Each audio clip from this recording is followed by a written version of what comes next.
Sejak ditetapkan penyidik Polri sebagai tersangka dalam kasus pembunuhan Brigadir Yosua Huta Barat, Putri Chandrawati istri Ferdy Sambo tidak pernah ditahan.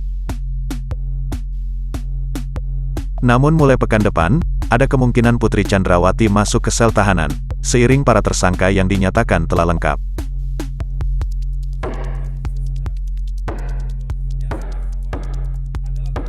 Rencananya pada Senin, tanggal 3 Oktober tahun 2022, akan dilakukan tahap 2, atau penyerahan tersangka dan alat bukti kepada JPU. Sejak itu, maka kewenangan penahanan para tersangka sudah beralih dari kepolisian ke kejaksaan.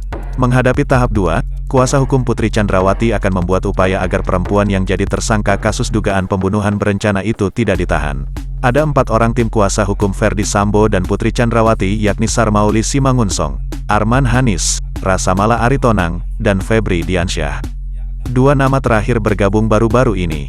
Saat konferensi pers di Jakarta, Rabu, tanggal 28 September tahun 2022, petang, Sarmauli DKK mengatakan pihaknya akan berusaha maksimal agar kliennya bisa mendapatkan hak dalam proses hukum sebagaimana diatur dalam KUHP. Arman Hanis, kuasa hukum keluarga Ferdy Sambo, mengungkapkan akan menyurati jaksa penuntut umum, menyampaikan permohonan agar Putri Chandrawati tidak ditahan. Dia menyebut hal yang sama dilakukan saat pemeriksaan oleh penyidik Bareskrim Polri.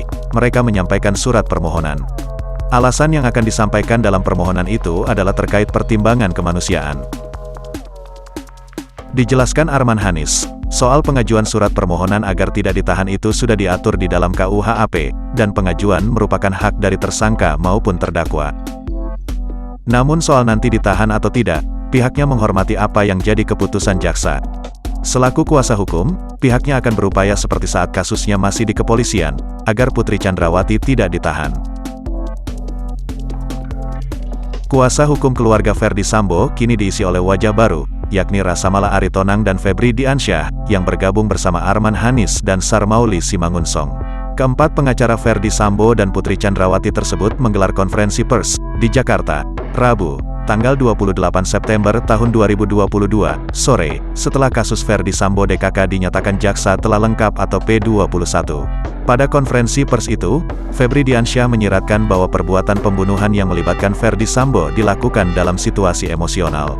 Dia menyebut, bekas Kadif Propam Ferdy Sambo juga mengakui sejumlah perbuatan yang dilakukannya. Tersangka kasus pembunuhan berencana ini juga menyatakan siap mempertanggungjawabkan dalam proses hukum yang objektif dan berimbang.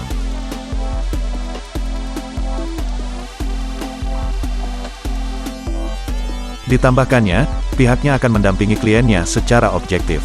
Beberapa langkah yang sudah dilakukan, diantaranya kunjungi rumah di Magelang. Pihaknya juga mempelajari seluruh berkas yang telah tersedia. Tak hanya itu, sebagai bagian dari persiapan untuk pembelaan, menemui 5 ahli hukum dari 4 universitas ternama. Kuasa hukum Ferdy Sambo dan Putri Chandrawati ini juga telah diskusi dengan 5 orang psikolog.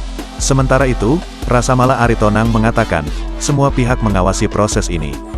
Dia juga menyebut akan mengumpulkan bukti-bukti relevan pada perkara ini untuk nanti digunakan dalam persidangan.